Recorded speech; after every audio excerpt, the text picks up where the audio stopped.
Entonces, estábamos aquí en que el delta P, que acuérdense que es P1 menos P2, en este caso es P0 menos P,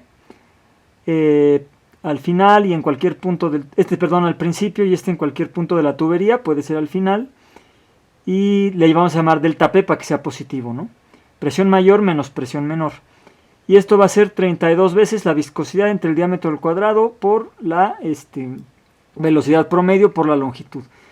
Esta ecuación, la que está aquí arriba, es la del flujo de Poiseuille o Hagen-Poiseuille, también se llama así, flujo de Hagen-Poiseuille, que ya habíamos mencionado un poquito de esto. Bueno, esta ecuación es cuando la velocidad no depende de x, es decir, que es flujo completamente desarrollado. ¿Qué es flujo completamente desarrollado? Bueno, que una vez que el fluido entró en el tubo y pasó la región de entrada, que después van a ver ustedes cómo calcular esa longitud de entrada, pero una vez que ya pasó, es decir, donde hay efectos de entrada, así se llama, es donde, eso es también por la fricción, ¿no? Por la viscosidad, se llama capa límite viscosa, ¿no? Una vez que ya se desarrolló la capa límite viscosa, es decir, que ya el fluido superó la región de entrada, entonces la velocidad ya no depende de la coordenada x. X es la coordenada longitudinal, es decir, a lo largo del centro del tubo, es decir, si me explico, en la dirección del movimiento. Esto quiere decir que si yo tomo una foto en una posición del tubo y luego tomo 3 metros más adelante y luego 3 metros más adelante, voy a ver el mismo perfil de velocidades, donde la velocidad es 0 en las paredes y es máxima en el centro del tubo, ¿verdad? Eso quiere decir que la velocidad nada más depende de la coordenada transversal, pero no de la longitudinal. X sería la coordenada longitudinal.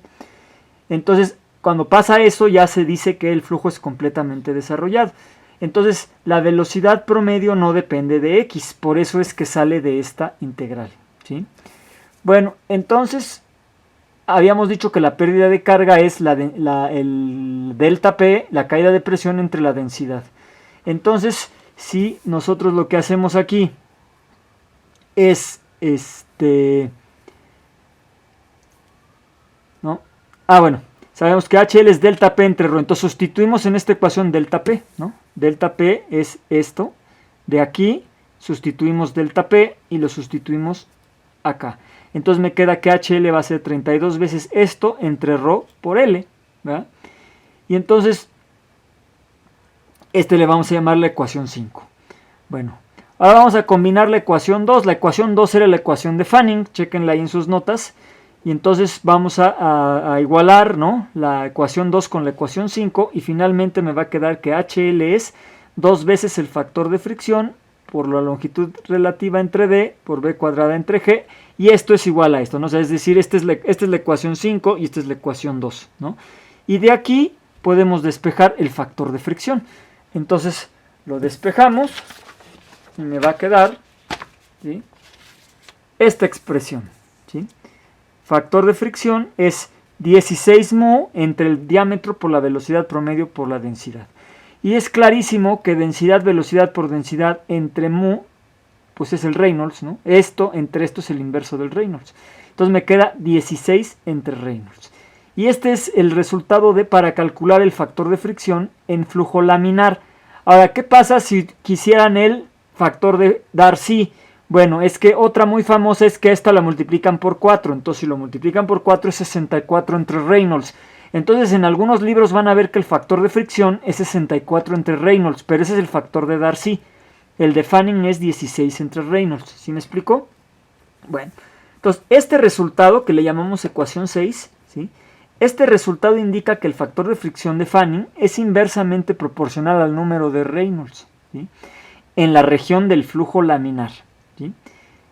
En este caso, el factor de fricción no es función de la rugosidad del tubo cuando Reynolds son menores que 2300. Esto quiere decir, ¿no?, que la rugosidad puede generar pequeñas alteraciones en el flujo, pero acuérdense que un flujo estable es cuando si yo lo perturbo, pero con una perturbación muy pequeña, el flujo regresa a su estado original, ¿sí? Entonces, eso es inestable. Es estable. Entonces, la rugosidad puede ocasionar pequeñas perturbaciones, pero el flujo es tan lento y ordenado que vuelve a estabilizarse, ¿sí?, a pesar de esa perturbación. Dice, este resultado se ha verificado experimentalmente y es el resultado de esta ecuación 6. Y es la manifestación de los efectos viscosos en el fluido, ya que estos efectos viscosos, acuérdense que cuando es laminar, la inercia del fluido es pequeña y la viscosidad, los efectos viscosos son grandes, ¿sí? Entonces dice, estos efectos viscosos disminuyen las irregularidades del flujo causadas por las protuberancias de la superficie rugosa, ¿no? Es decir, que si estas protuberancias, esta rugosidad, llega a causar alguna perturbación en el fluido, los efectos viscosos atenúan, ¿no? Atenúan esa perturbación y estabilizan al flujo, ¿de acuerdo? Bueno, entonces ya vimos el factor de fricción en flujo laminar. Ahora lo vamos a ver en flujo turbulento. ¿Sí?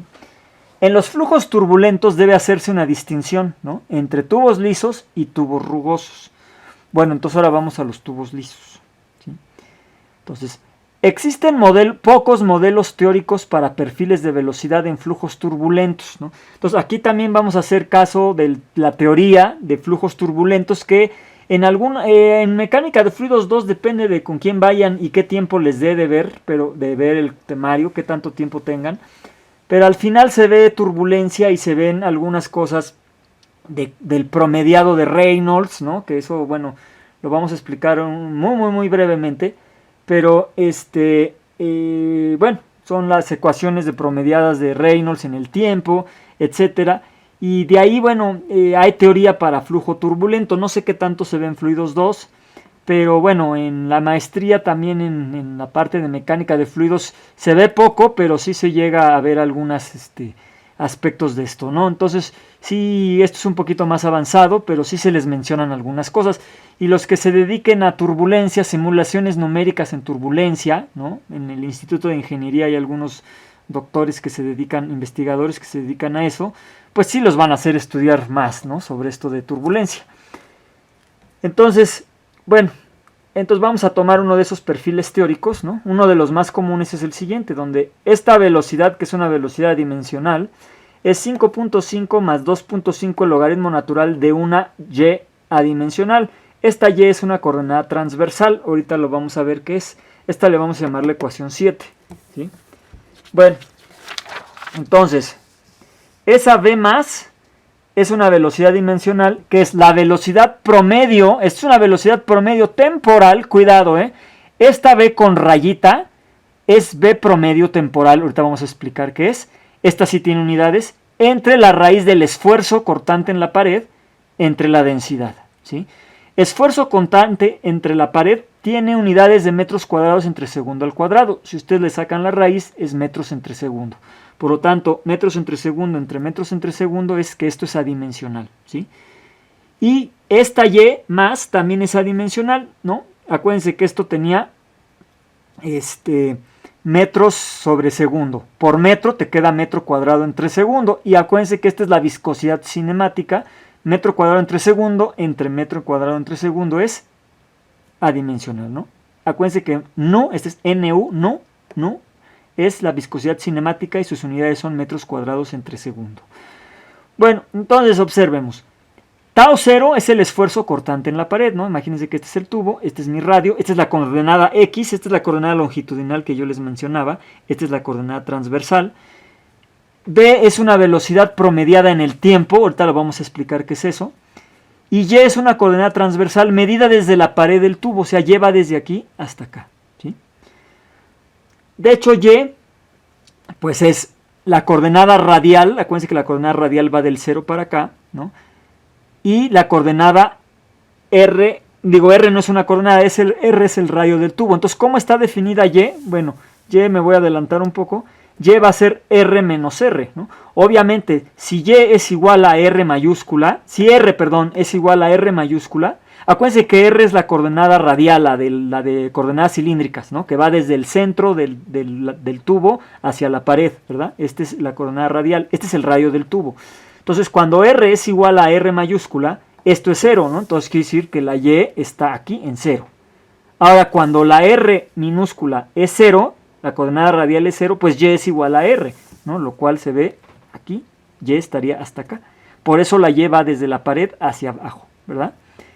Es decir, se mide desde la pared del tubo.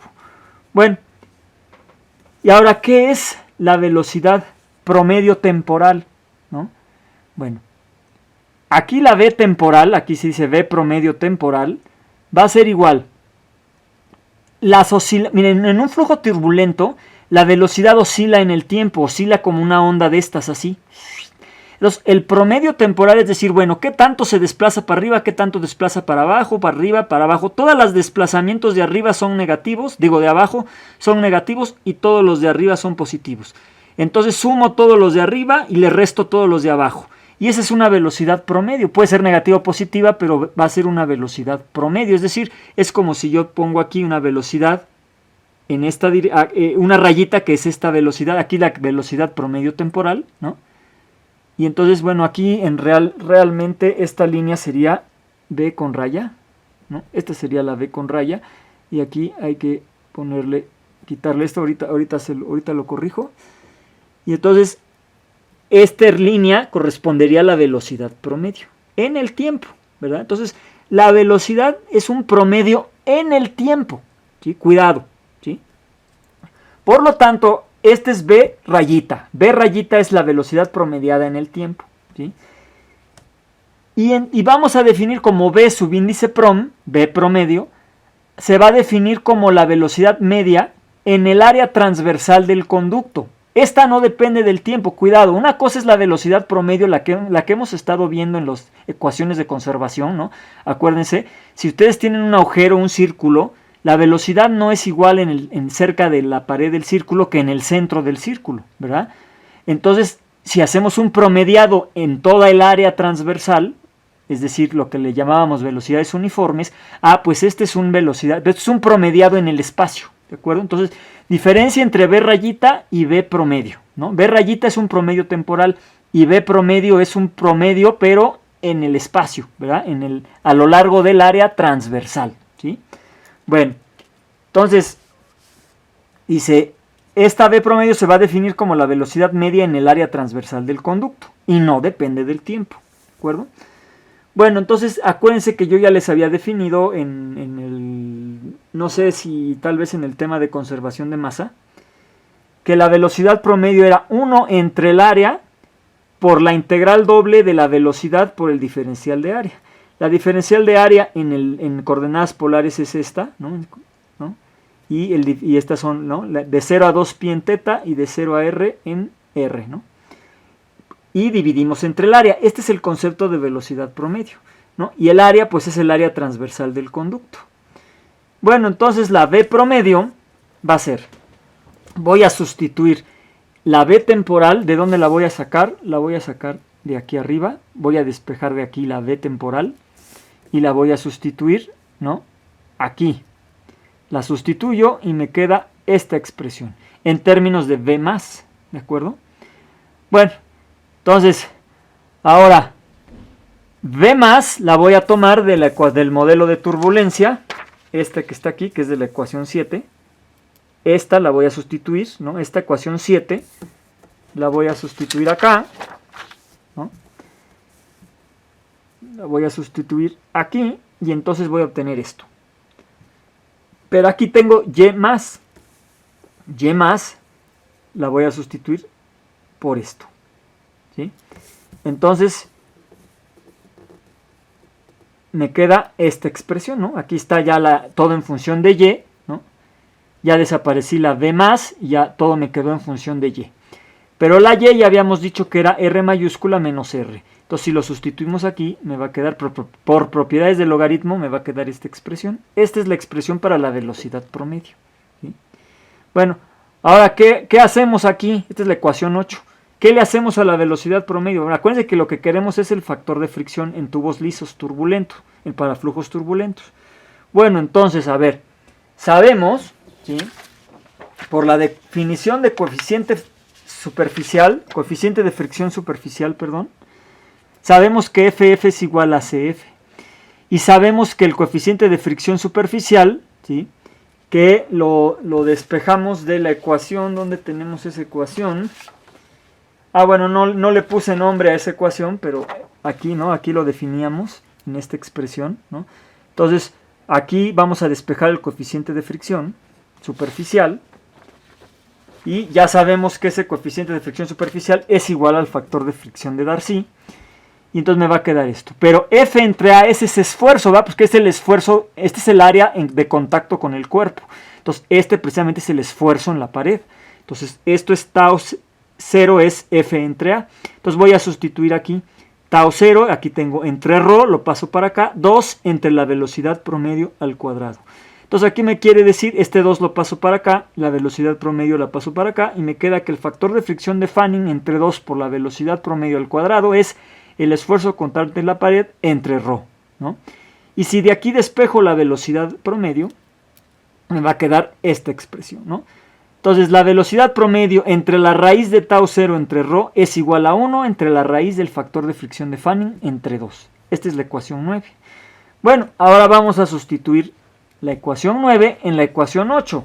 ¿Cuál era la ecuación 8? Pues donde teníamos despejada la velocidad promedio. Esta es la ecuación 8.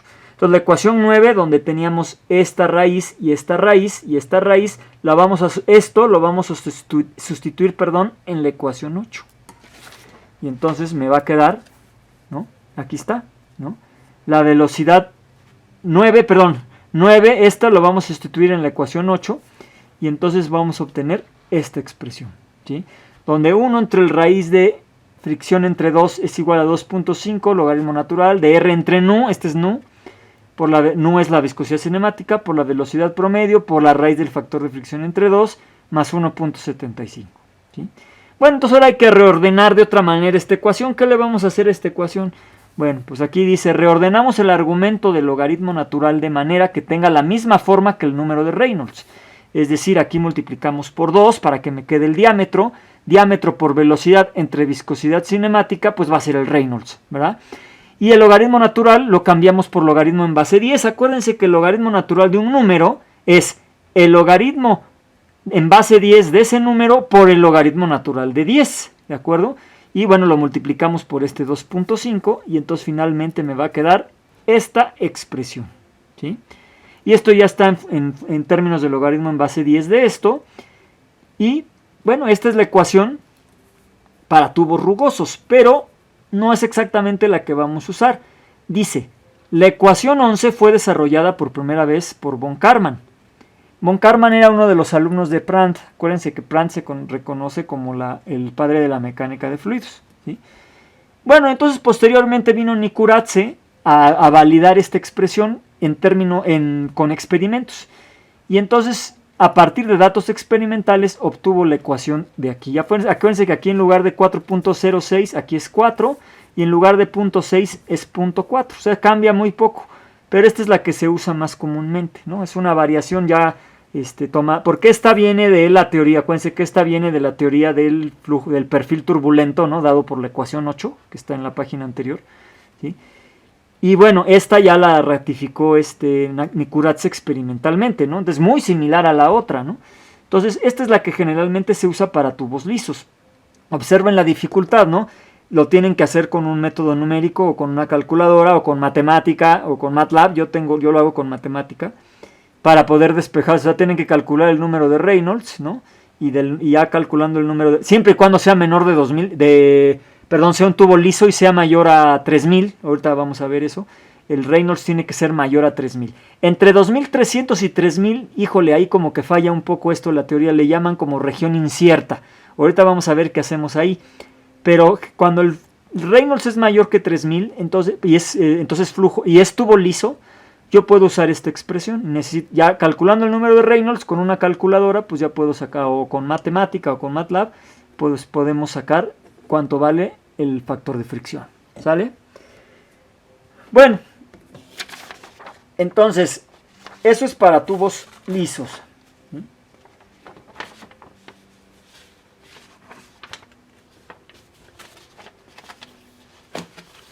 Vamos a ver aquí cuál era esta. Este es el 3. Bueno, ¿qué nos falta? Pues nos faltan los tubos rugosos, ¿sí? Y bueno, ahí para tubos rugosos vamos a tener que ver algunas cosas, ¿no? Ya no vamos a desarrollar toda una ecuación, un procedimiento como la vez pasada, sino vamos a hacer un procedimiento similar, ¿no?